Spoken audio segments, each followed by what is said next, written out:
Welcome to the second season of the Korean Cultural Society of Boston's New Music Symposium. We are delighted to have you back for another exciting series of presentations by leading and inspiring musicians. My name is Taek-soo Kim, and I serve as the curator of this symposium. I am also a composer and an assistant professor in music at San Diego State University. We thank you very much for all your ongoing support, especially that by the Korean Consulate General in Boston. And with us here today is Mr. Jen Shyu, the Consul General of the Republic of Korea in Boston, who is going to give us congratulatory remarks briefly. An expert of public international law, Mr. Yu received his degrees from Korea University, the University of Edinburgh, and the London School of Economics and Political Science. Mr. Yu has served in the Korean government for 27 years, including 3 years of his service at the ROK Permanent Mission to the UN in New York City. He was also the Director General for International Legal Affairs of the Korean Ministry of Foreign Affairs. And he is now bringing all his diplomatic expertise and experiences to his office, which he assumed in November 2020. He and his office do numerous wonderful things, and I cannot even enumerate all of them, but I'd love to encourage you to visit, like, and subscribe their social media platforms, including their YouTube channel. Thank you. Good evening, everyone. It is a great honor and privilege for me to offer a few words tonight. I would like to welcome you to the Korean Cultural Society of Boston's New Music Symposium. Since 2012, the KCSB has been committed to promoting Korean culture in Boston and supporting young Korean American artists from across the United States. I extend my sincere appreciation to the KCSB for arranging this exciting event to promote Korean music. It is with great pleasure, though unfortunately virtually, that I meet tonight's host, Professor Taek-soo Kim, renowned composer and music professor at San Diego State University. I'm convinced that under his stewardship, the symposium will be a resounding success.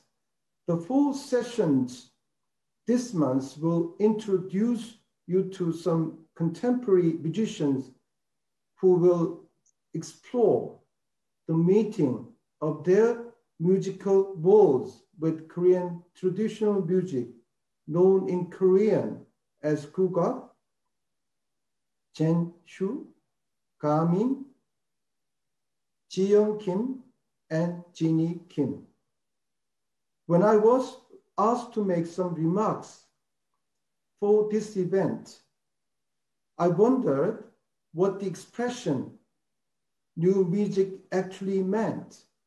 I now know that new music is an extension of the classical music tradition. It is newly created music written by living composers. I have been particularly looking forward to this event, and it comes at a very interesting time.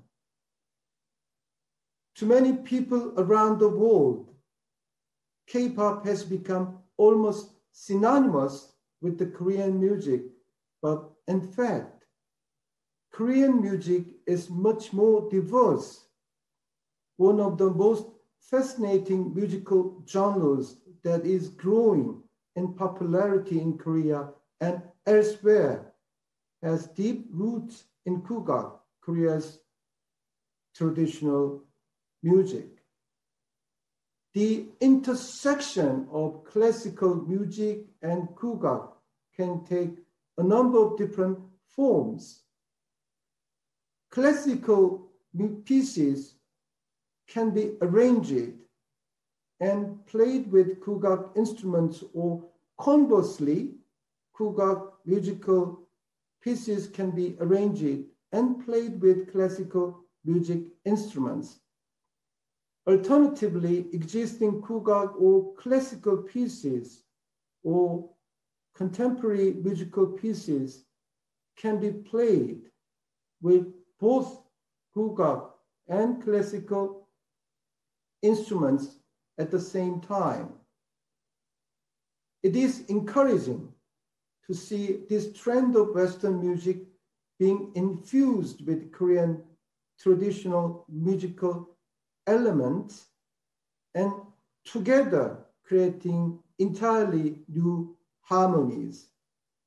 I hope that these 4 sessions will contribute to further deepening mutual understanding and friendship between our 2 countries through the active promotion of people-to-people cultural exchanges. Once again, I would like to express my gratitude to the KCSB for organizing this new music symposium and to thank them for the opportunity to meet the inspiring musicians combining traditional Korean music with classical and contemporary music. Now let's all enjoy a wonderful evening of innovative music. Thank you for your kind attention. Wow. Thank you very much for your wonderful remarks. I thought you were just only an expert in diplomacy, but clearly you have a deep understanding of culture and music. I really, really appreciate your support and wonderful words. And today we are also with the president of Korean Cultural Society of Boston, Professor Byung Kim. And also we have the chair of its music department, Ms. Yu Kyung Kim. Thank you for being here and thank you for all your help and support. So finally, I am very excited to introduce today's guest, Maestra Jen Shyu. Guggenheim Fellow, USA Fellow, Doris Duke Artist, you name it, Jen Shyu is a multilingual vocalist, composer, multi-instrumentalist dancer. She is the first female and vocalist band leader on Pi Recordings, and she has produced 7 albums, and she has performed at Carnegie Hall, Lincoln Center, National Theater of Korea, among many others.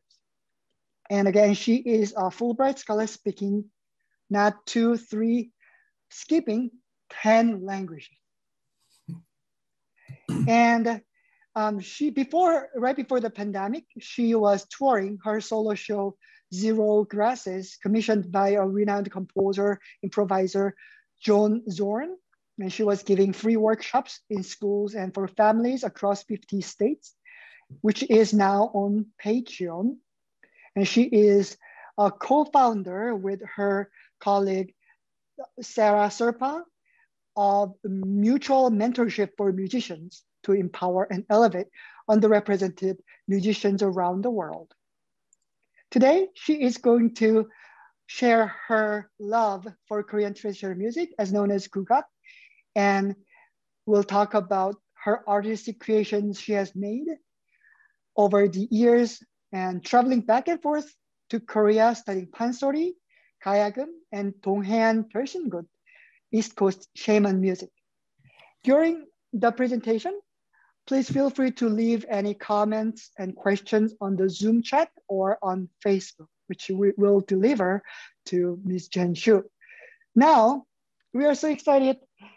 Please welcome Maestra Jen Shyu. Yay! 감사합니다. 감사합니다. Hi, hello everyone. Um, I'm very, very honored to be here, and um, yes, I'm actually mainly going to be showing video and doing a little bit of singing. Um, but just to summarize quickly, kind of what led me to Korea. I was born in Dunlap, Illinois, Peoria, Illinois, and then lived in Dunlap. And my parents came from Taiwan. My father came from Taiwan, and my mother came from East Timor. And they met in New York, fell in love, and had my brother and me. And it's a fascinating story how they came together and how we ended up in Illinois, Midwest USA. And I I started right away knowing that I was going to be in music on the stage somehow. I was really lucky that my parents were, um, they had my brother try out piano and he was very gifted. And I would sit under the piano and listen to him practice. And then when I was old enough, I started playing and I continued to uh, also learn violin. Ballet actually came before piano and violin, um, and it was just I just knew I fell in love with it immediately. And um, I would say I was trained very rigorously as a classical, Western classical musician, um, doing piano competitions and violin competitions. And I would say that my peak probably at that age was around 13, 14. I got to play with a symphony orchestra, our local Peoria Symphony Orchestra, and I played the Tchaikovsky third movement, piano concerto number one. And but then I started singing, and that was really what stole my heart and also took me out of my shyness and my kind of it was, difficult growing up as one of the few Asians in my school in Dunlap, Illinois.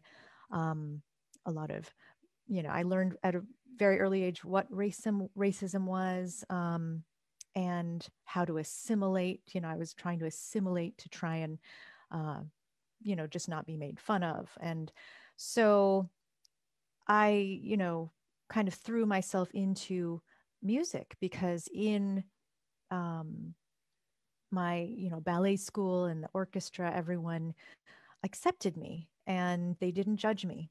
And so I feel like music really saved me in that way and helped me gain confidence. And um, soon after, I think, yes, soon, like before I went to Stanford and at the end of high school, I discovered um, musical theater and jazz. And what really I came to learn is Black American music and the tradition of African American um, music was so attractive for me and really actually gave me the avenue to express myself, which in Western classical music, I was so busy training with technique and um, all the repertoire, Stravinsky, and I played a lot of Chopin and but I was too afraid to improvise and compose. And when I started singing standards and kind of going in the path of jazz singer, I started to just become more free. And in that path, became more interested in my own heritage and my identity as an Asian American. So it was truly an awakening. Even at Stanford, I was still very kind of uh, a little bit denying my identity as an Asian American. And it wasn't until after I graduated that I met some wonderful musicians. I'm going to type some of their names: Francis Wong, John Jang, Jenny Lim, who's a poet, but they were all in the Bay Area since I moved to the Bay Area right after Stanford. And they really nurtured me and pushed me, to really look inward and see, what about music from Taiwan and East Timor? And so I'm going to start the journey kind of there, I did indeed go to Taiwan. I went to Cuba even because I was curious about the history of Chinese indentured laborers, and I wanted to create something about that. So it was really all at once when I started really taking seriously this idea of finally composing for the first time, going deeply into improvisation, the great African-American giants like Charlie Parker, Thelonious Monk, and Von Freeman, and I could name so many models of musicians whose solos I learned just as closely as later I would learn pansori. So it's all connected. And so I went to Taiwan first, after getting to go to Cuba and learning about the history of Chinese migration and indentured laborers. And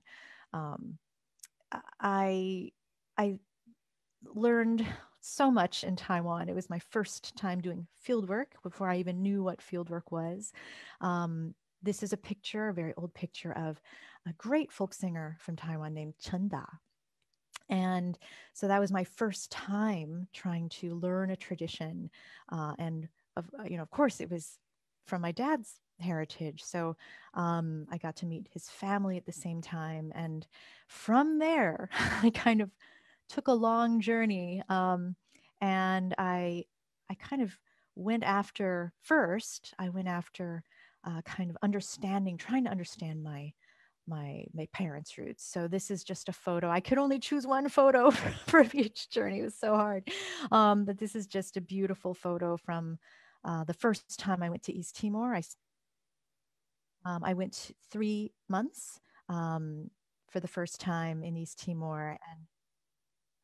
And so this is an amazing group of singers who just had the most beautiful music, kind of my favorite music that came out of Timor, from the North Island called Atauro.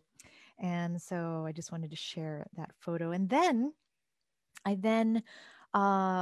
ventured into Indonesia because it was so close, and I'd always been fascinated with Indonesia and Javanese music especially, and luckily got a Fulbright to go, and I lived almost 2 years there. And it was in Indonesia that I met a dancer who was Hawaiian American Chinese and was living in Bali.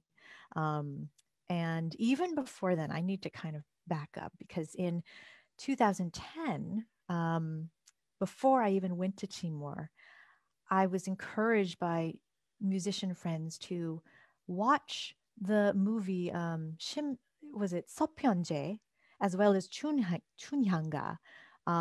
So the films of Im Kwon-taek were kind of the first time I heard pansori, actually.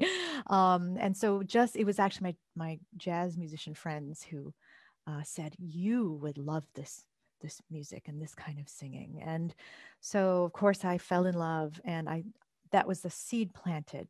And even though I had all these plans, I was going to go to Timor, then I got a Fulbright to Indonesia, that the fire was burning to to somehow go to Korea someday. And so it was in Indonesia, and it was a very mystical meeting with this dancer, because he was just talking.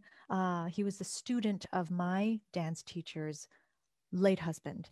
And he said, yes, once I went to Korea and I got to study some traditional Korean dance. And yeah, there was a program that also allows you to learn, gugak, Korean traditional music. And I said, really? And, and it's so funny because that was the first time I met him and the last time I had met him for many, many years. I didn't meet him again until many, many years later. So that was a magical meeting. And he sent, we exchanged emails, and he sent me the contact that he had at the Gugak Center, at the Gugak and they happen to have an application open for um, a program called Cultural Partnership Initiative. And this was a 6-month program that was available for actually developing nations.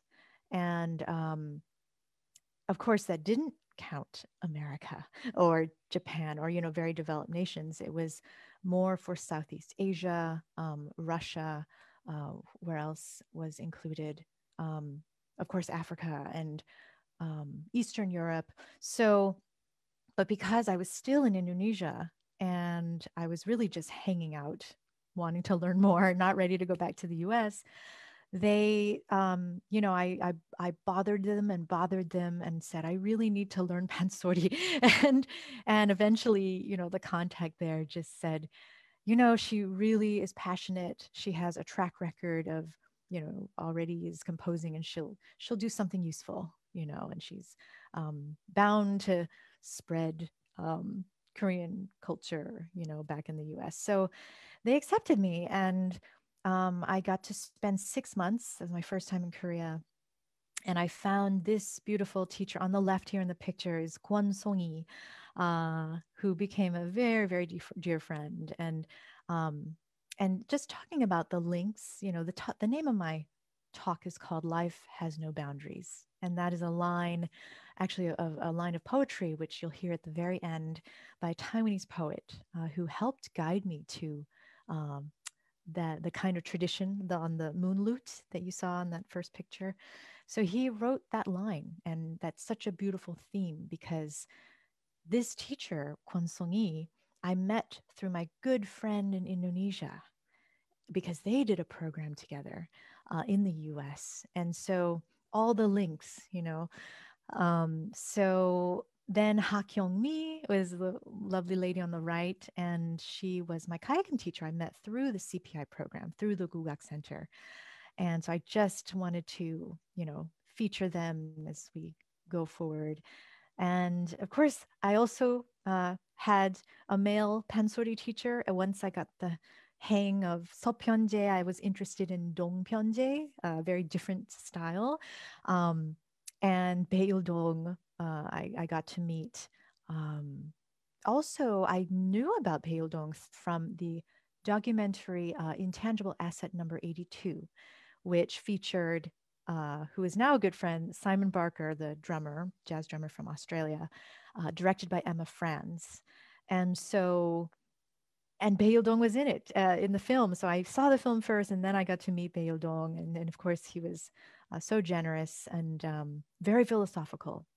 And so I just wanted to feature him. So how does this all relate to being a composer, and especially as, even though I had all the training in classical music, Western classical music, I very much identify myself with creative music, with Black American music, with this tradition that I've been very fortunate and privileged to learn and just humbly kind of just be part of this beautiful community that we have globally, not just New York, but around the world. So, so I've always, I've kind of been between worlds. It's never been one world. I've kind of, and it's the same with my languages,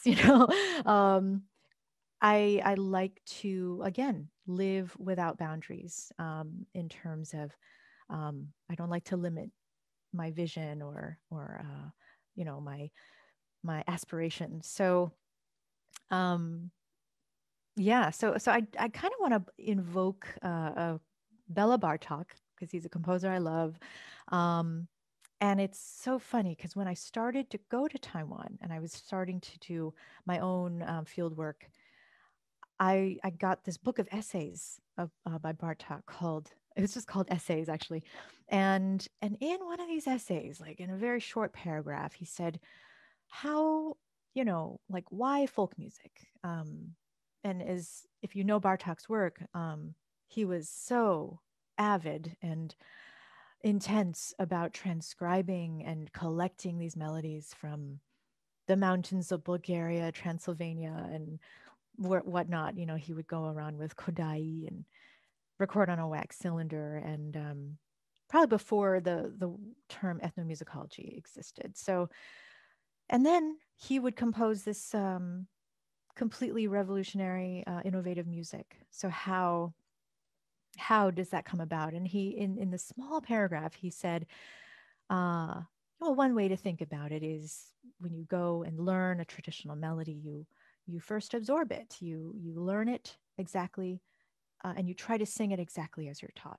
So we're kind of going to go with this kind of thinking, not that I didn't really do that as a practitioner, but it's a really nice way to talk about it. Because it rings true in some cases. I just feel that there's a lot of life and experience that's mixed in, that's a lot more spiritual and mystical than this very kind of logical way, but it's useful in a context like this. So we'll just use an example, pansori. When I first started learning, of course, I had to begin learning Korean because it's a storytelling tradition. And so I kind of jumped in both at the same time. Of course, my Korean was not good when I first started learning pansori, and therefore my pansori was not as good as it is now. So that's fascinating with these kinds of oral traditions. It shows how important the language is. So this is just from a lesson that Kwon Sung-hee and I had. And so let's just listen to this one section. It's from Shimcheonga, when she is on the boat. She's already gotten on the boat with the sailors. She's about to sacrifice herself for her father to gain his sight back. So it's that part of the piece. So let's just listen a little bit. Can you hear? Oh my God.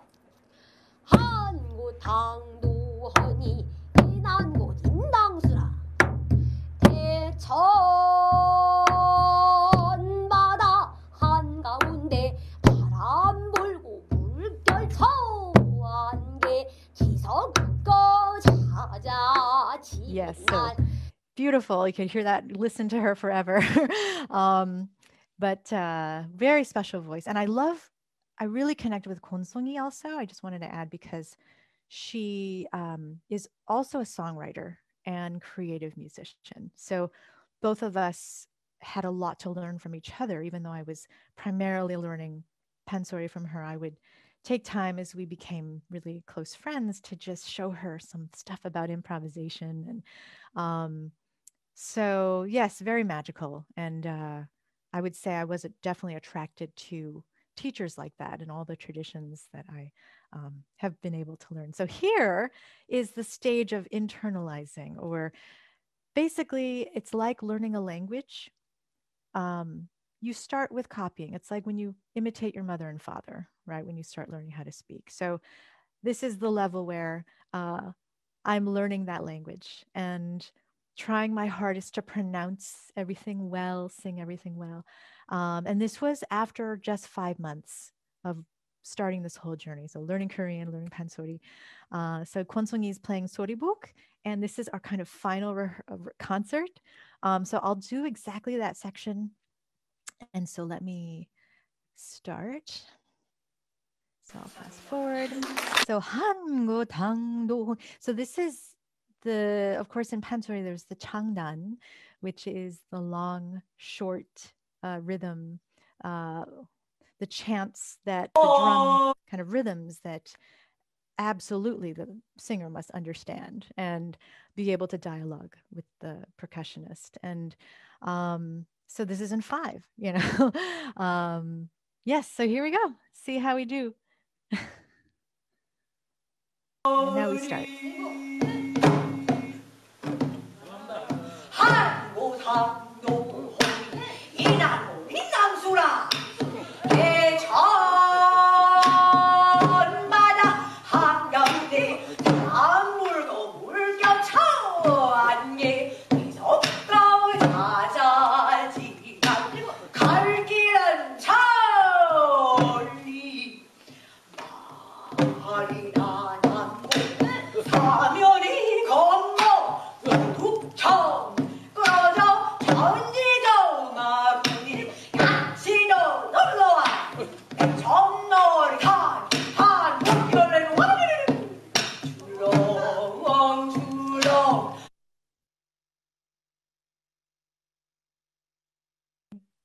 Sorry. Yes. So that was very fun. Um, so that is, you can actually see that on YouTube. It's the whole section. It's like 21 minutes long.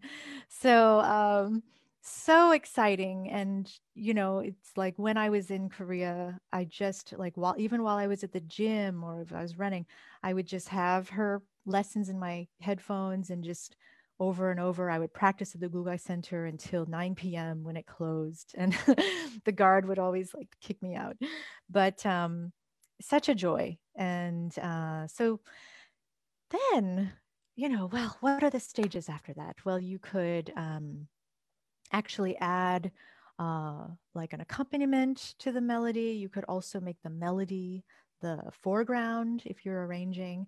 I'm going to kind of go into another realm, which is you could actually sing it as you learn it, but in a very different context. So after Korea, after the long journey from Indonesia through Korea, through East Timor, I was gone from New York for 3 years, basically. And, you know, after that time, I knew, actually during the whole time, I knew I was going to create a solo piece. And I was able to meet an incredible filmmaker named Garin Nugroho in Indonesia.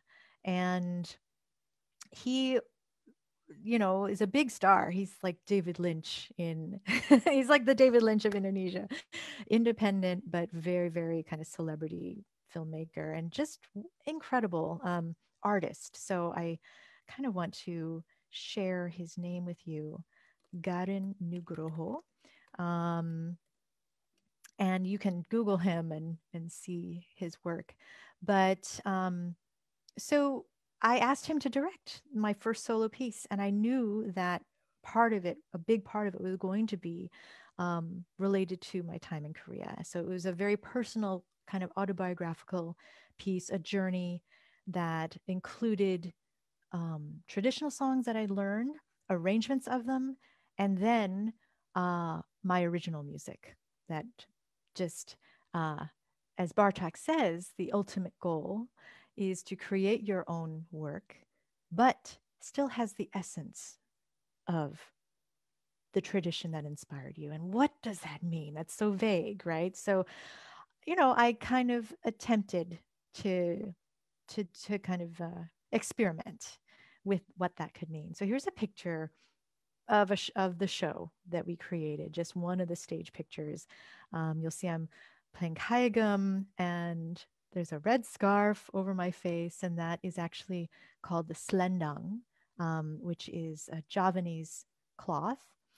And so now I'm actually going to show, let's see here. Ah, yeah, just a photo. So this is another costume from the show. And of course, if you know Sungmu and traditional dance from Korea, you'll recognize this kind of form of the costume. So um, very different context again, and just inspired by the shape, the long sleeves and the hood. But we used it as kind of a statement of environmental crisis. And so, and then at the time, I was also moving to rhythms from Kalimantan, which is in Indonesia. So, very different context. So, I'm going to show you, let's see if I can stop share. Oh, how do I stop share? Ah, hold on. See, I can't here. I'm going to escape out of, sorry. The keynote doesn't let me do that. So I will stop share and I will start sharing. Are there any questions so far? Thank you, Nelson. Yes. I don't see any questions so far. Okay. So I'll just yeah, carry on. Let's see, where is hold on here. I have to find the video. Yes, so I'm going to show you an excerpt. Hold on here. Oh, hold on. I have to reshare. Yes. Sorry. Let's reshare. There we go. There's the video. So this is from a performance that was the premiere. This is actually the premiere performance at Roulette Intermedium, which is one of my favorite venues in Brooklyn. And Godin was there. Godin was there. He had stayed for 2 weeks. And this is a piece where you'll see I'm actually doing a Javanese dance called tayuban. And then I cover my face. I shouldn't give the surprise, but anyway, you'll see the dance. And then you'll see me move to the gayageum. And the melody I'm singing is a Javanese traditional melody, which I'll sing it first for you. And because it sounds very different alone if it compared to when you hear it with the gayageum. So let's see, I would do, so I think it was, yeah. So,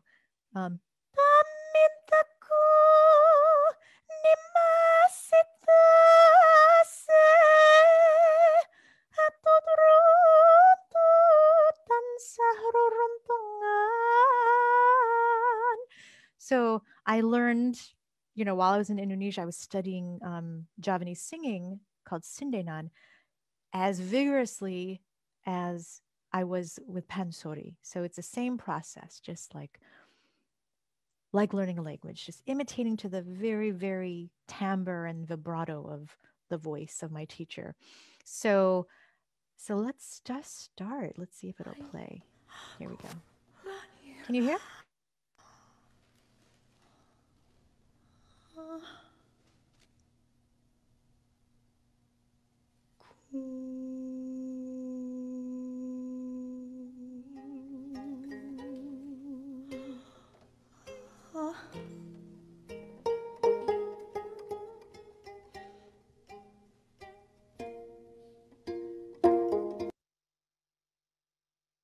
I'm going to pause. The first song that I'm singing is actually a poem by an Indonesian poet friend of mine who passed away, unfortunately. So I'm singing his lyrics, and I wrote the harmony on the gayageum. And so then I'll go into the traditional Javanese melody. So here we go again. Ku buat hujan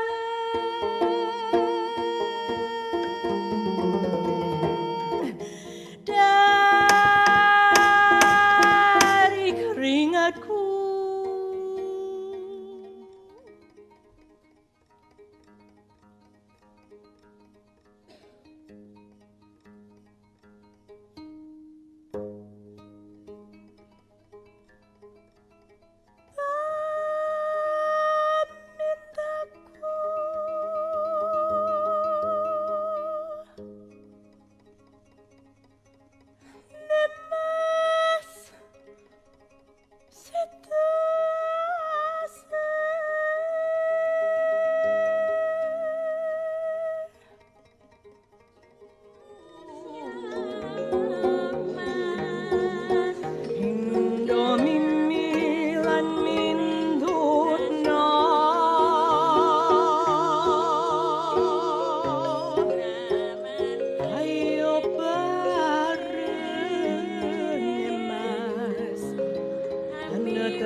involved also my.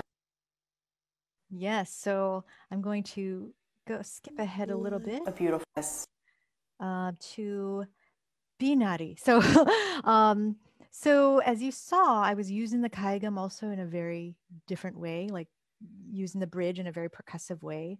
I guess in Western music they call the extended techniques, but I really it fit with the poetry of the Indonesian at that time, and you'll begin to see with my work again. Life has no boundaries. I'm bringing things together in a very organic way. So let me skip to 707. So one of the vocal traditions that I started learning is called binari, which is a blessing, and so I was lucky to learn from a female teacher named Jo Moonju, but I got to also see Lee Kwang-soo live perform, so that was exciting. I got to meet him after performance. So here we go. So this is like a performance, like I was mentioning. It's a performance of kind of the vocal, the way I tried to imitate exactly my teacher, but you'll see, and it's a whole different context. And you'll hear a little bit of the interview of my explaining this part of the show. So, okay.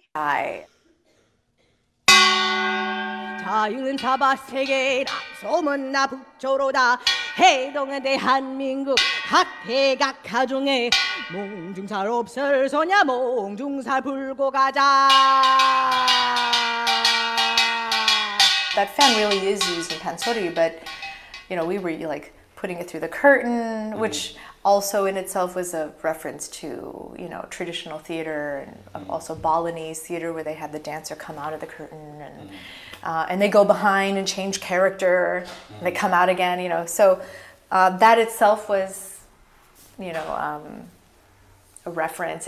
But the fan, you know, putting the arm through and then opening it, and, you know, that was all the imagination.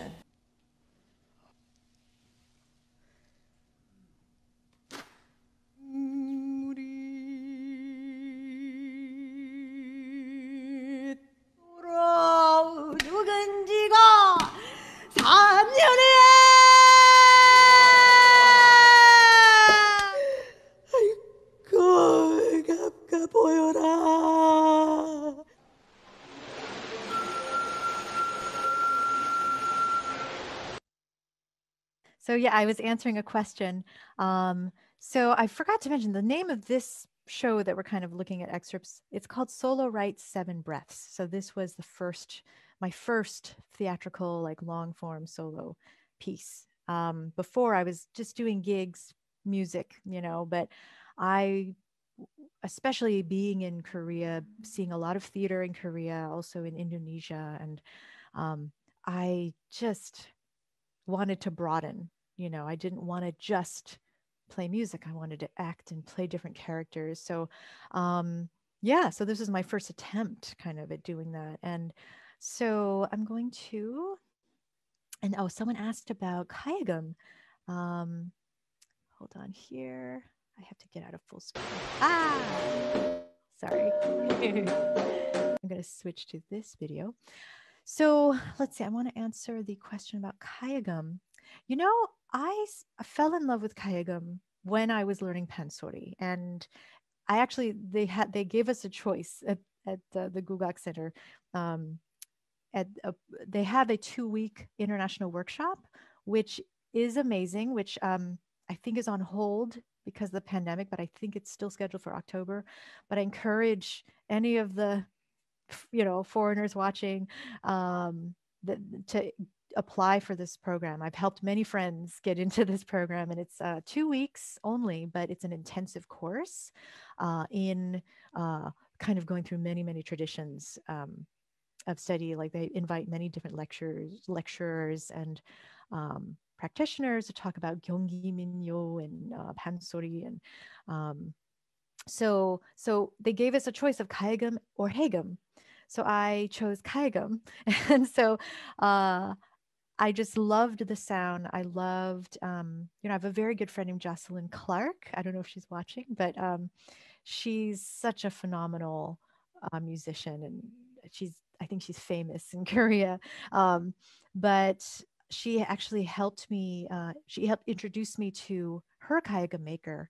And I got to I have 2 gayageums from him, and he's like a regional, I forget the Korean term, but he holds a regional, he's a holder of the tradition of making gayageum. And I believe, I don't want to misspeak, but I believe he makes haegeum also, but I'm not totally certain, but he was very generous. I got, you know, 2 beautiful gayageums at a great price. And I think that was mainly, I just started also learning gayageum byongtang, which is the tradition of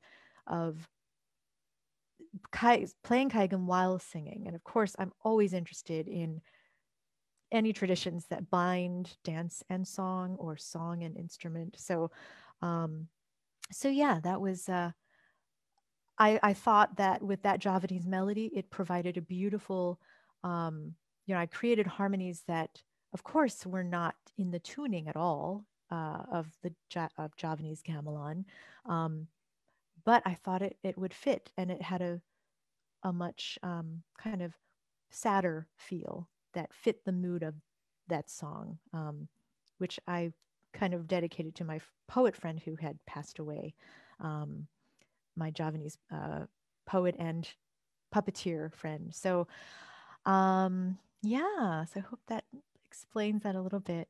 So this is so now I'm going to try to transition into the next solo piece, because it's a long process. So I premiered this Solo Right 7 Breaths piece, released an album, which for those of you who were in the waiting room, that was a song from that album called Mother of Time. And actually, the lyrics are based on a beautiful experience I had at the my first time at the it was a Buddhist ritual, which they only have once a year, every June 6th. And so we had a beautiful interaction with some monks, and so the lyrics were about that. But it was based on a Javanese melody. And then at the very end, I was actually singing some binari. So this, again, singing the traditional way that I learned, but in the context of now this is still in Solo Right 7 Breaths, and I'm going to lead into Nine Doors and how I kind of took it a little further. So this is from Ohai Festival. That year it was curated by Vijay Iyer, who's a great pianist, composer, improviser, if you don't already know his work. But yes, so this is like in the moment where it's, what I loved about even like pansori, it involved the chuimse, the participation from the audience. And I feel like we've lost that a little bit in especially Western classical music. You're not supposed to clap, and it's very, everyone's very still. But, and also in Donghyang Goshingut, it's very, there's almost no divide between the shaman performers and the people witnessing. It's everyone's talking together, and they're participating in the ritual. So this is kind of a ritual we created on the stage with an audience member. So here we go. So how are you today? Fine? Any stress, worries? Kids, parents, work, world? Yeah, that's the main stress, President. Anyway, so all of those stresses, I want you to just release them through this bamboo, the end of it, and it's just gonna dissipate, because stress cannot exist without a host, right? So if we keep it in, yes, it will. I'm kind of devour talking us, about but if we binari, the spirit of binari. Release it. So in Korean, there's a releasing the bad verb called pul, energies. pulda, and it means to release. So that's what we're gonna do. Okay, and you don't need this huge piece of bamboo. You can use your pen, like he's using a pen right now. He's taking copious notes. So you can channel all your stress through that pen, and it'll just come out. So household items, very, very useful. Okay, here we go. So just relax and just follow the beat. And we're all gonna clap along to this rhythm. Great. A little slower. 1, 2, 3. 1, 2, 3. Yeah. Ready? 상방의 연애 불봉만 제로 구려 만제. You really dig it. 제야 야 에이로 구려. I'm getting all the bad spirits off of you. 열이 올 사랑만 마십소사. Your turn. 옹옹예 옹미로다. 옹옹옹예.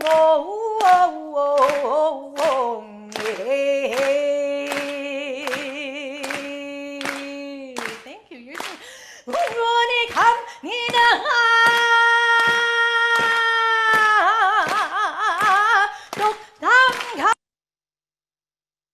So yeah, you get the idea. I just wanted you to hear the melody, because So you heard the other Binari melody, which so this melody usually comes after the melody we heard before. So 천개 우주 하나 유지개조 죽당 생길 태국 태민한 범연자시. That's first, and then it goes into the more different rhythm. So 상몽희경의 불봉만.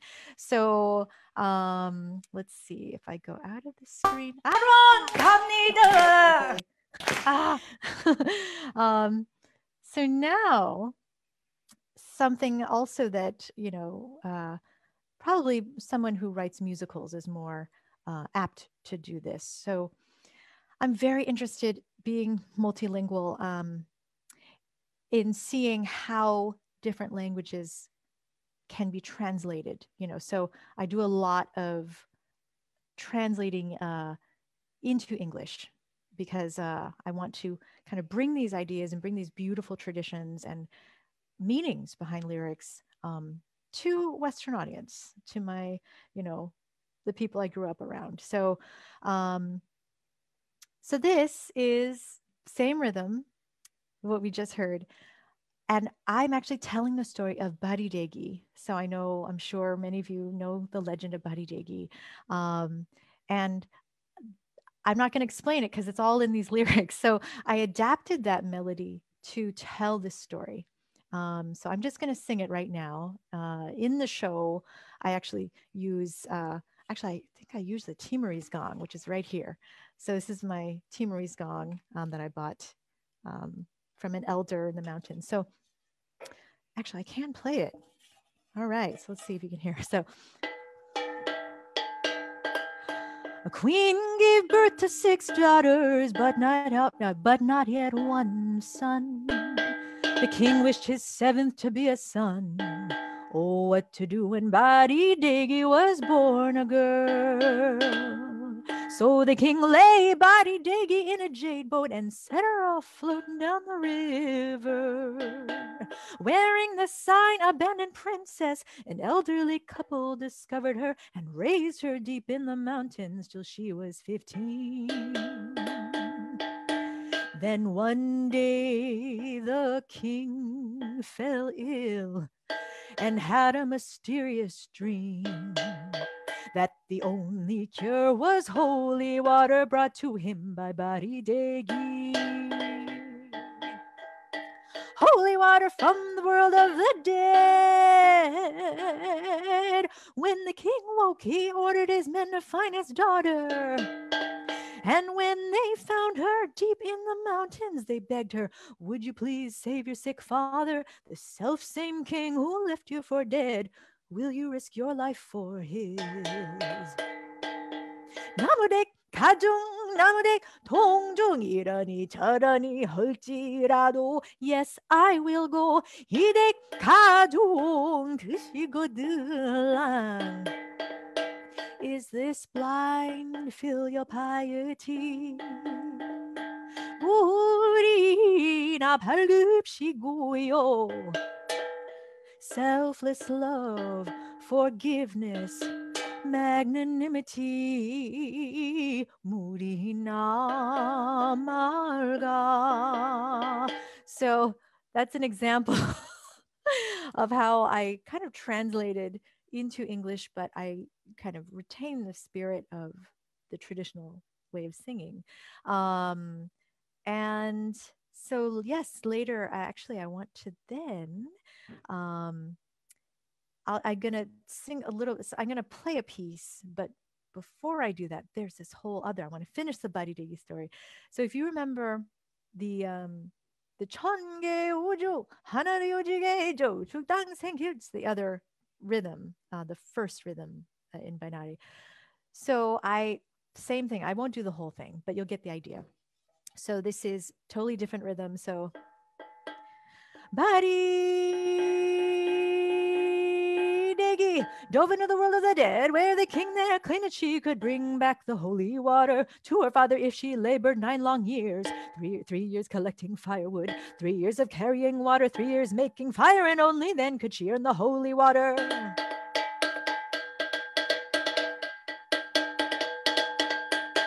And so she hurried back to bring her father the water of life. But by the time she arrived at the kingdom, he was already dead, already carried upon the shoulders of the funeral bearers. But Badidegi refused. Even then to give up hope, she poured down the water of life into her father's cold mouth. Soon he was resurrected, father-daughter reunited. Hanariujige dochuk, kaktiga kajunge. Thus was the firstborn shaman, mother of all the great shaman souls.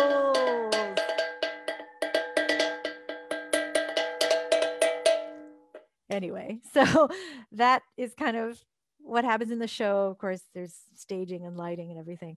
But yeah, so that is something I brought in when I did this solo version. But before I even created Nine Doors, and again, this was premiered 2 years. Oh, is that true? 5 years? No, 3 years after the first piece called Song of Silver Geese. So I'm going to now share. Yes, Nelson, because he knows Song of Silver Geese. So Nine Doors. So what happened was I created Song of Silver Geese, which is what you'll hear very soon, for 10 musicians, including myself, and including the Mivo String Quartet. And then the 6 other members were my band, including myself. So, and then after that, I had the opportunity to, again, actually, who invited me? I premiered the piece inspired by Song of Silver Geese called Nine Doors. So it was in a way a solo version, but very much expanded. I also went to Japan, started learning biwa. And so I brought in 2 biwa pieces into this new solo version, but the plot was still related to Song of Silver Geese and the death of my Javanese puppeteer friend. So yes, very complex. But I'll go ahead and share back to the presentation. And let's see. So this is, let's see here. There's still some little filler. I'm going to show you what Donghae and Byoshingut looks like, because the next piece I'm going to play for you is very much inspired by some of those rhythms. So I'm going to show you visually, just like we're going to just dive into one of the rituals.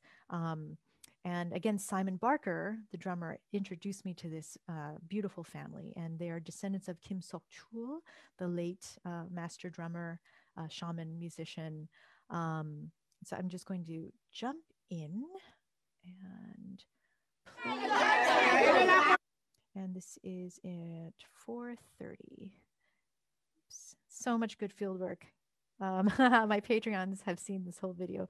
So here I'm going to just right here.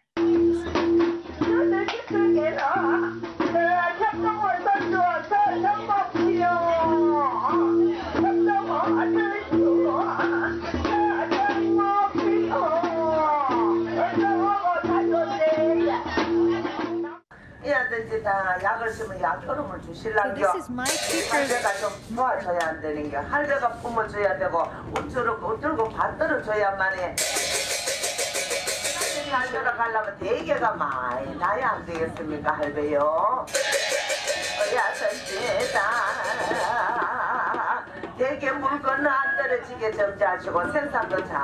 So very different from Pansori, very different kind of voice, and so my teacher is actually, I was saying, Saul Hanna is my teacher, young woman, originally a Pansori singer, but she fell in love with Donghae and Byoshingut and ended up studying, and she fell in love and married Kim Dong-on's son. So the woman who was just singing is my teacher's mother-in-law. So that's the story. So there you see kind of, again, this participation, it's like everyone is together making this ritual happen, and it wouldn't work without the performers. It wouldn't work without the people who live there. So I really loved that. So this is, again, going into Life Has No Boundaries. In the story of Nine Doors, so I should explain a little bit about what Song of Silver Geese is, and which later became Nine Doors. So I had a very good friend, the friend who introduced me to my pansori teacher, and his name was, let's see here, I'm going to put this in the chat. He was a great dalang, and in Javanese dalang, Sri Jogora Harjo Chilik. Dalang is the puppeteer of the Javanese shadow puppetry tradition called wayang kulit. So he was a very young, up and coming, great young master of this tradition, and he did a fellowship called One Beat in the U.S. And there he met Kwon Song-yi, who later became my teacher. And I was in Indonesia at the time. I helped him like do the application. So he came back from the U.S. back to Indonesia after a month of being in the U.S. and collaborating with Kwon Song-yi and all the other musicians. And he said, and he played me a recording of Kwon Song-yi and him playing something with Kwon Song-yi. And I heard her voice. I said, wow, she's amazing. And so then, of course, this is before I knew I was going to go to Korea. This is why it's very, very mystical. So then he, when I did have the opportunity to go to Korea and I was looking for a pansori teacher, that's when I got in touch with Song-yi. And so sadly, very sadly, after my Fulbright ended and I'd already been back from Korea, went back to Indonesia, then came back to the US. I arrived in the US, back to New York in February of 2014. And then I got this email that Sri Joko was killed in a car crash in June. And not just him, but his wife and his baby son, who was only 10 months old. And his daughter, who I knew very well, 6 years old at the time, she survived. So it was crushing. It still is, a tragedy that I think the community in the gamelan world has not, won't recover from. So I decided, I didn't know then, but the kind of beginnings of Song of Silver Geese began when that accident happened. And so that's kind of the premise of it. And you'll see the kind of theatrical version of the solo version at the end. But that was the core of the story. It was about this young girl, 6 years old, lost her parents and her younger 10-month-old brother, and how she goes on into the world. So the kind of story that the choreographer and I created, the choreographer being Satoshi Haga, who is an amazing dancer, Japanese, but who's been living in New York for a very long time. He was my co-creator of Song of Silver Geese.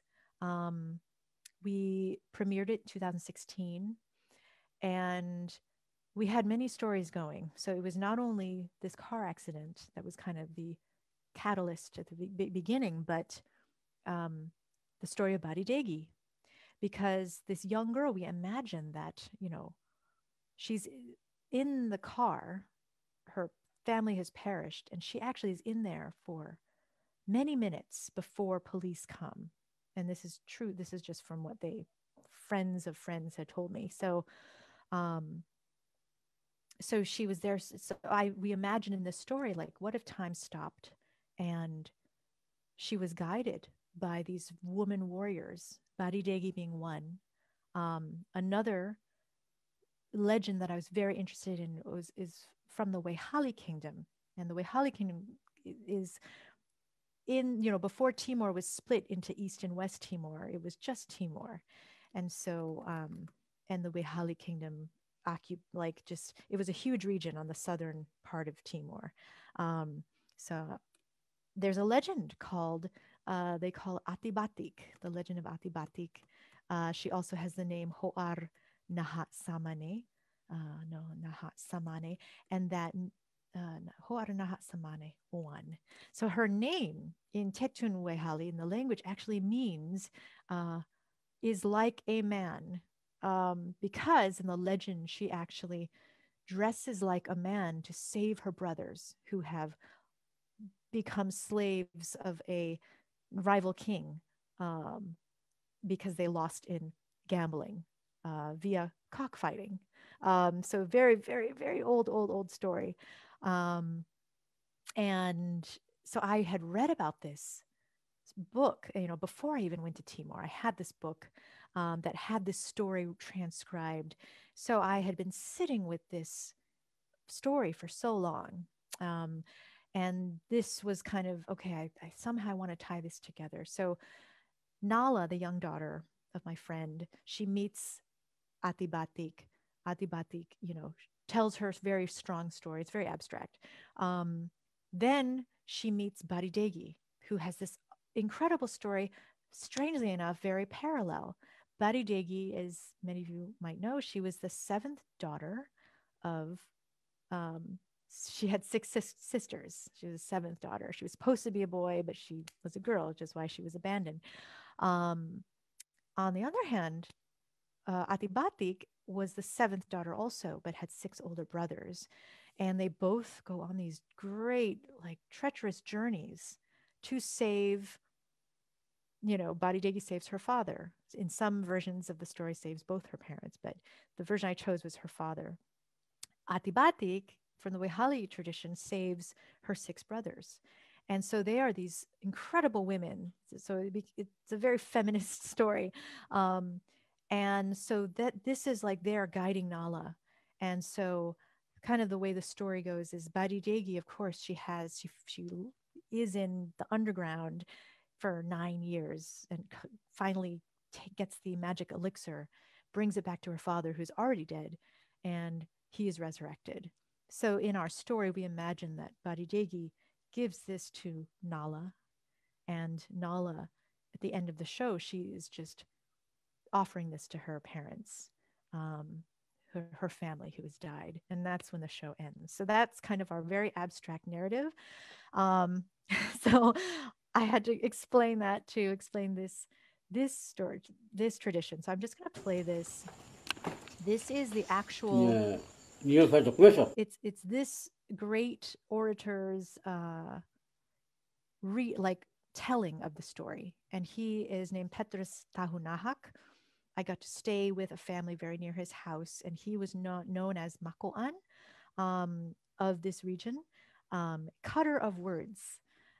And he was called upon to do all the ceremonies and everything. So just to hear what the language sounds like.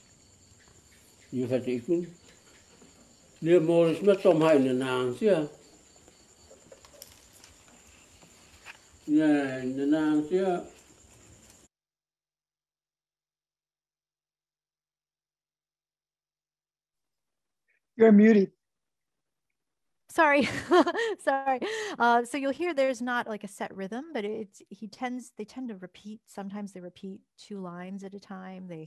So it's a very beautiful spoken tradition. So now we're going to go into just a little bit of Donghae and Dolshingur, a recording of my teacher singing. So this is my teacher, Sal Hanna. And this is after we were saying goodbye, so I'm a bit teary. But this is actually, after a lesson that we had. So I just wanted to show you her beautiful face. And so this is, I'm just going to play it right away. Again, this is just the first part I'll play for you. It's very long. So, yeah. And I'm sure many of you might have already heard this, but here.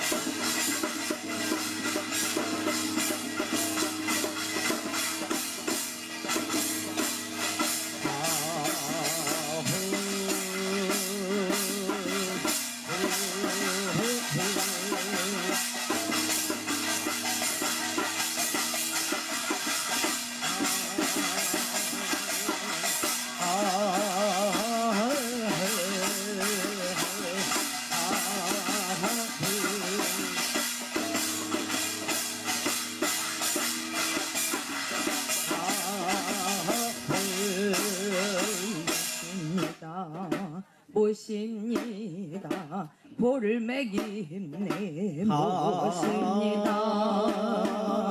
운당산에 볼을 매김네요.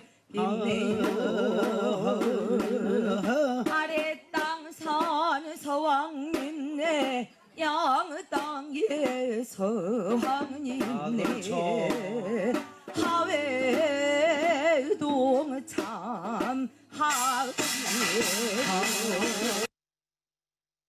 So beautiful. I love her voice. It's fascinating that she, was trained as a pansori singer first, and she can still, of course, sing those songs. Often in the ritual, she'll sing like a big, song. So yes. So then, of course, I tried to learn and imitate her, and so the song I'm gonna play, and I'll like switch. I might have to. I'm going to share my score. Oh, oh, oh, oh. Sorry. I'm going to share my score so you can listen at the same time. So you'll hear, I'll start singing in Korean, 남산은 보니요, 주사하는 국이라, but then I switch to Tetunwe Hali, which is the language that the man was speaking. But I'm still, again, retaining the way of singing of Donghan Boshinggut. So, and then all the other parts are that I composed, and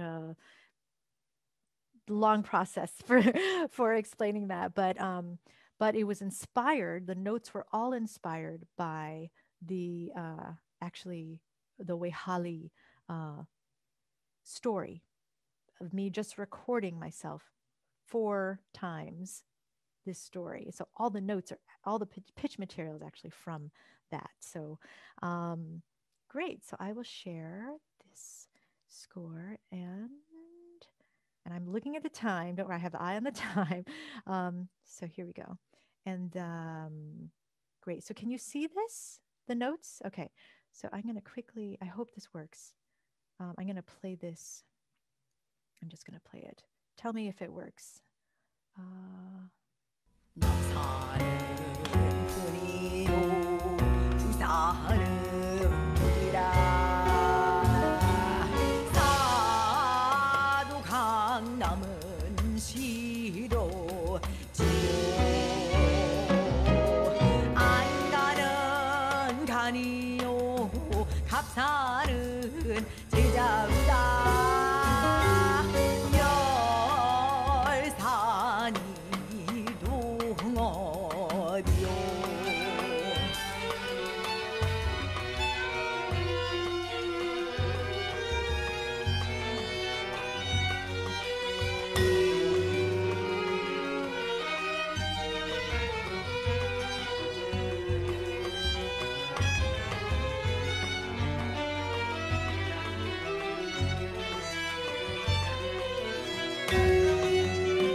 Yes, I'm just going to share a little bit of that. So yeah, actually that was a reduced score. I just realized it didn't have the full score. So yes, I was trying to emulate, the quartet was kind of actually representing to me the ggwaenggwari rhythms, which were very complex, and I did not get to understand exactly how it worked, but it was kind of my impression. But the rhythm, in terms of, there's different feels, and I kind of just quantized it. Like it's like you can feel it as 남산은 보니요 주산은 국이라, but the feel is 국이라 사도 강남은 시. But of course, they stretch everything. So I thought, well, why don't I write it in kind of 5 instead of like na na na na na, because it doesn't feel like that. It's more like la na na na na ha, na, na, na. So I was playing around with that. So yeah, so that's kind of an idea again. So going back to Bartok, it's like the melody is in the foreground and I created this accompaniment to it. But then at times the accompaniment takes over and all those melodies, become prominent, and kind of take over the vocal melody when it's not there. So great. So I think we're ready I'm just showing, can you see this now? At least these photos? Great.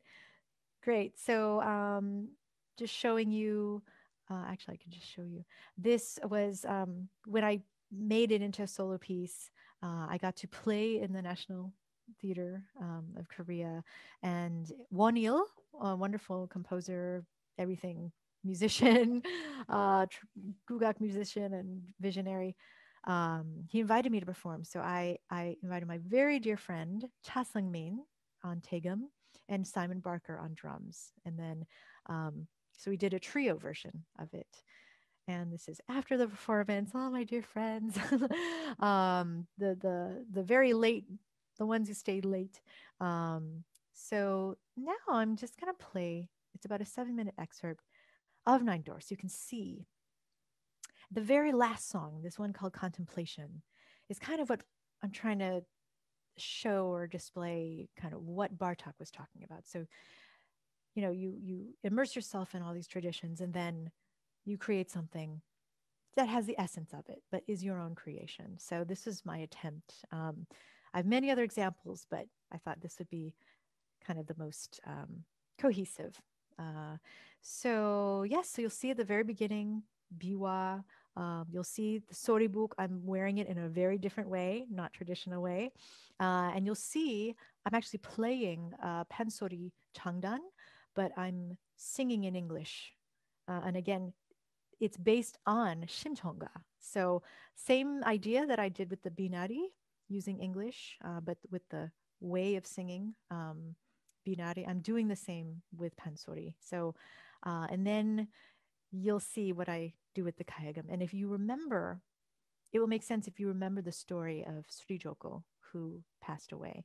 And then the poetry at the very end that you hear me reciting is by Edward Chang, who's the Taiwanese poet, who passed away, sadly, as well. So 2015, when I was in Korea for the second time, he passed away.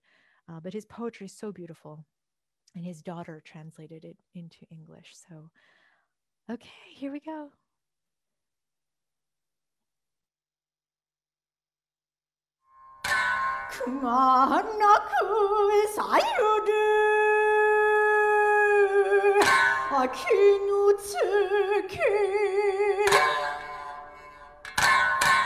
And she beats her drum as they sail away, singing. Bibi the Guggenheim, Bibi the Guggenheim. Oh, they fade away that I like money on the line. Drum up and I, drum up and I. A woman tricked a man and he did not know it. Bibi the Guggenheim. Romekan on your lumaranagamba.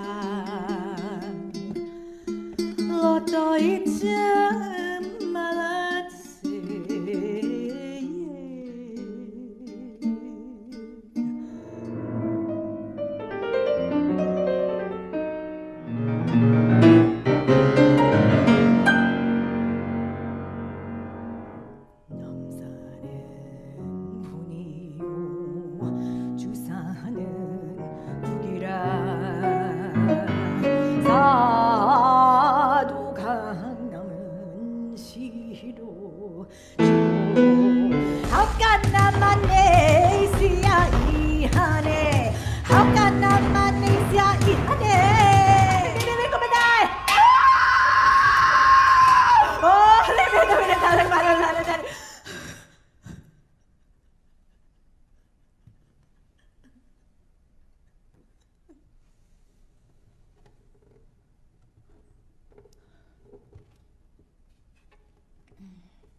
from within the thick green camellia leaves, vermilion flowers are blooming.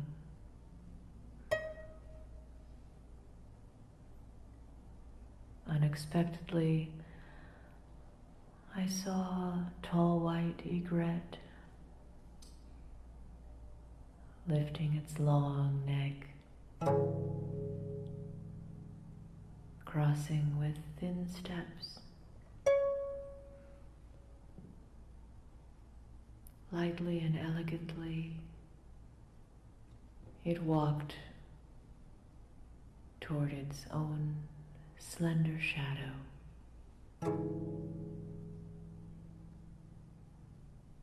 Yesterday, the company of friends brought happiness. Today, I'm alone, but not lonely.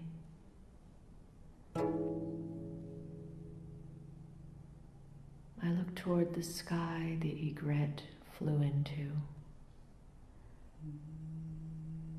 An endless, deep blue expanse. Life has no boundaries. When every place can be home.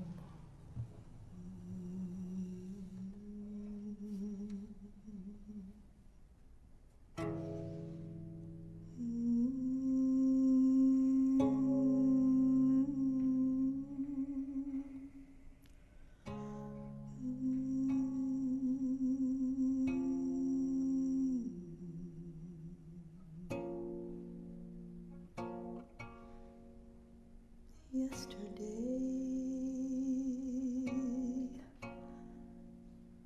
the company of friends brought happiness.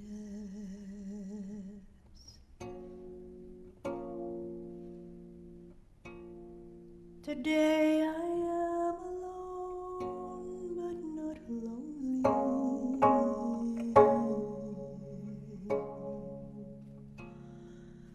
I look toward the sky. The egret flew into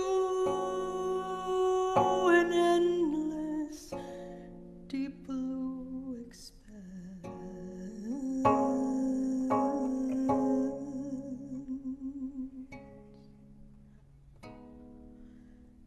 Yesterday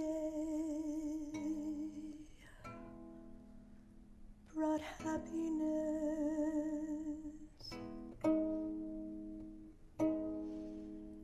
Today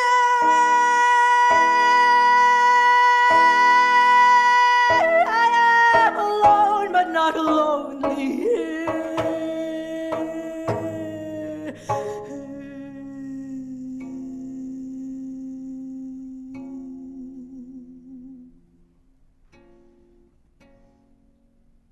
Life has no boundaries.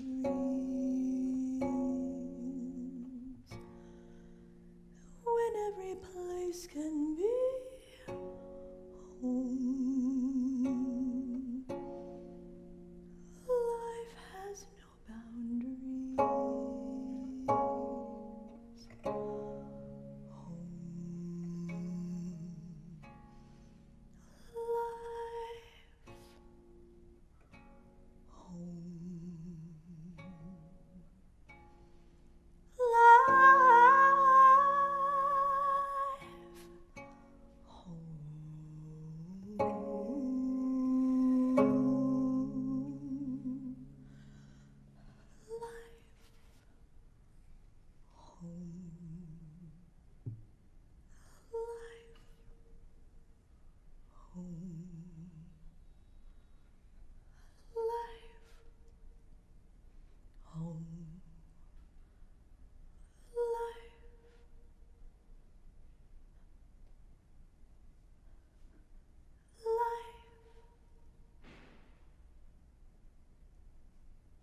that's it. Yay. So, oops. Oops. There we go. So we can, yeah. Wow. Amazing. Yeah. Yeah, I'm just trying to digest this wonderful information you just condensed within like an hour and a half. That's really, Yeah. really amazing how much you can, how much one person can do with just a open mind. That's astonishing to me, really. And I'm sure we have a couple of comments on Facebook, for example. Oh, great. Yeah, Okay. I haven't seen them. yeah, I will just read it for you. Great. Liat Shapiro said, thank you so much for sharing the beautiful background. The story is so tragic, yet so touching and strength giving. Hmm. And then Geraldine Iglesias Ah, my said, friend. oh, Yeah. yeah, passionate and deep Jen Shu's work. Congratulations. Hopefully our paths could cross again. Oh.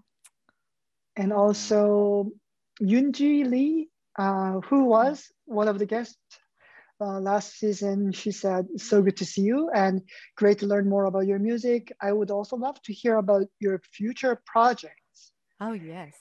And relate to that, actually, Dr. Craig Parker asked the same thing. What project do you envision for the future, especially if you're interested in exploring other Asian musical cultures that you have not yet had a chance to study? Absolutely. And John Lentz, that's the final comment. But John Lentz said, so many thoughts of how I could evolve my jazz singing. Oh, beautiful.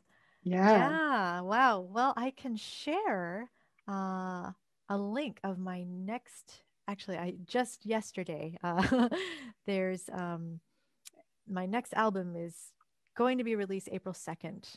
And it's based on a show that I actually created called Zero Grasses. This is my third solo show. So after Nine Doors, I went to Japan and I had a commission actually that John Zorn again commissioned me. And I was planning for it to be a very like kind of environmentally focused and, you know, the disconnect between humanity and nature. But my father passed away. It's like in 2019, so while I was in Japan. So I was like, I had this 5-month fellowship, and about a month and a half into it, I again email. You know, that's I talk about technology a lot because it's so strange to have these huge life events communicated through email. You know, it's such a time we're in, and but he seemed well, so it was very shocking for us. And the sheriff is who emailed me because my mom was like dealing with the ambulance and everything, and he just fell asleep in his nap during a nap before dinner. And so you know, it turned out it must have been a heart attack. But we didn't have an autism done. Anyway, it's a long story, but so that experience really changed the show, of course, you know. And my mom gave me my diaries while we were cleaning out Dad's closet, and I read them at Civitella, Teksu. At Civitella is when I finally had time, because for 6 months from April until August, I was with my mom. We took care of her. I think she's listening now. So everything was focused. I didn't have any time to think about music. And that was fine. You know, I was just being with mom and my brother. And so finally, when I got to Italy, because mom was, you know, in a good situation, I finally read the diaries and really realized, you know, all the experience that I'd had as a young girl from 8 years old until 17 is when I was writing in this diary. And all of that made me think about everything, legacy, family, also race, and also going into being an Asian woman in the industry is not easy. It's a very still patriarchal um, system, and I talk about that in the show, and overcoming that, and also talk a lot about becoming a mother and the challenges of being an artist, woman artist, and handling a family. For any career woman, that's always this conflict and tension. So that's what the show explores. I made an album with my beautiful band, and it's soon to be released, but it's on pre-order, so I put the link there. I am also, as you mentioned, part of a wonderful mentorship initiative, and that's happening now. It's ongoing. We had our first cohort of beautiful artists, and this really came out of the pandemic. I felt like there was just such a need for support, not just financially, but emotionally, for underrepresented artists. And so we started this program, Sada Serpa and and with Jordana Elizabeth, who is an amazing critic, music writer, music journalist. And so, yes, we're taking care of our second cohort right now of artists. And I'm just continuing to teach with through my Patreon page, which I know there's Patreons watching. So that has been such a saving grace. Has brought me a lot of joy because it's community, and I get to teach again, which I kind of stopped teaching when I was touring because I was just so busy and tired traveling. So it's gotten me back to that. And I don't teach at an institution. I often do. I'm invited to do lectures at these great institutions. I just did something at Harvard and did something at UCLA, and have something at NYU coming up. But I love just teaching and working with musicians, professional musicians, as well as artists who are just trying to get into their music life. Maybe they have an instrument rusting in the closet or getting dusty. So it's really about, again, life has no boundaries. I don't like this split between professional and amateur, or even like jazz versus classical, or new music versus not new music. I think it's great for us to be, really exchanging, and that's the idea of mutual mentorship also, just exchanging talents, craft, and supporting each other, and uplifting each other, especially in this time for artists, which is it's a really difficult time right now. And I feel lucky and I feel privileged. But a lot of my friends don't have those support systems. So that's what we're trying to help in our ecosystem, which is a very fragile one. So yeah, so that's kind of what's happening now. If I didn't forget anything. There is something you can hear more about our the Tilted Lean In podcast just launched. An interview that I did with Rachel Thomas, who, if you don't know Lean In, it's a amazing vision of Sheryl Sandberg. Of course, you might know her from being part of the Facebook team, but she has a great podcast called Tilted, and they found us. They found M3 and were so drawn to it that they wanted to interview us. So that just came out today, so you can listen and hear more about that. And if anyone is listening who is interested in applying, we have an open call April. So it happens, I guess we're going to have it kind of in the 4th month of a 6-month period, and it goes in seasons. So now is the winter solstice 2020 winter solstice cohort. And then in June, for that summer solstice, we'll change to a new group of 12 artists. So yes, please keep an eye out if you're interested in applying. So yeah, any other questions from Facebook? No, that was it. But Great. yeah, and you know, Yay. lots of great things going on, and we are really grateful to have you today here. Thank you.